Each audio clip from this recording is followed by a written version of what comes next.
Secrétaire général de l'ACBEP, mesdames et messieurs les chefs de division, de service, mesdames et messieurs, distingués invités, à vos rangs, grades, titres et qualités.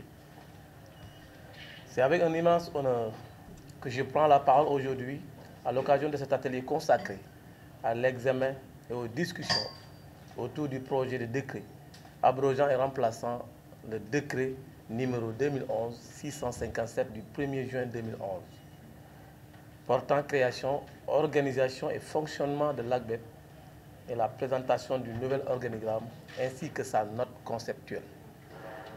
Permettez-moi, à l'entame de mon propos, de saluer l'engagement du ministre de l'Urbanisme, des collectivités territoriales et de l'aménagement des territoires, M. Moussa Balla Fofana, qui n'a ménagé aucun effort dans son engagement continu de matérialiser la vision de son Excellence, le Président de la République, M. Bassirou Diomaye Diakhar Faye, et de son Premier ministre, Ousmane Sonko. Je tiens également à exprimer ma gratitude à l'ensemble des participants ici présents. Votre mobilisation témoigne de l'intérêt que vous portez au rôle stratégique de l'ACBEP dans le développement des infrastructures publiques de notre pays. En effet, depuis sa création en 2011, l'ACBEP a joué un rôle déterminant dans la mise en œuvre des projets d'infrastructures publiques, qu'il s'agisse de bâtiments administratifs, d'équipements scolaires, sanitaires, culturels, entre autres. L'agence a ainsi réalisé plus de 100 projets pour un montant global de plus de 100 milliards. Cependant, les défis auxquels nous faisons face aujourd'hui, notamment l'évolution des besoins en infrastructures modernes et durables, ainsi que l'impératif d'une gestion plus efficiente et transparente, exigent une adaptation de notre cadre juridique et organisationnel. C'est dans cette perspective que le projet de décret soumis à votre analyse a été élaboré.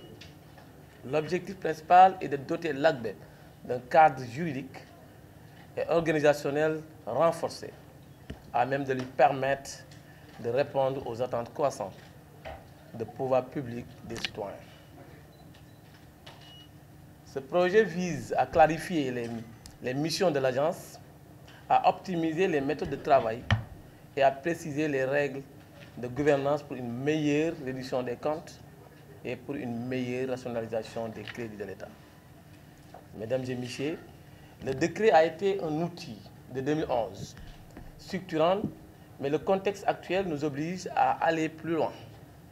Les réformes entreprises proposent des avancées majeures, notamment une consolidation et un renforcement des missions de l'ACBEP pour intégrer les enjeux de développement durable et de résilience face aux changements climatiques. Une réorganisation interne visant à améliorer l'efficacité opérationnelle, la coordination avec les autres acteurs publics et privés. Un renforcement des mécanismes de gouvernance avec une procédure plus transparente et une meilleure implication des parties prenantes.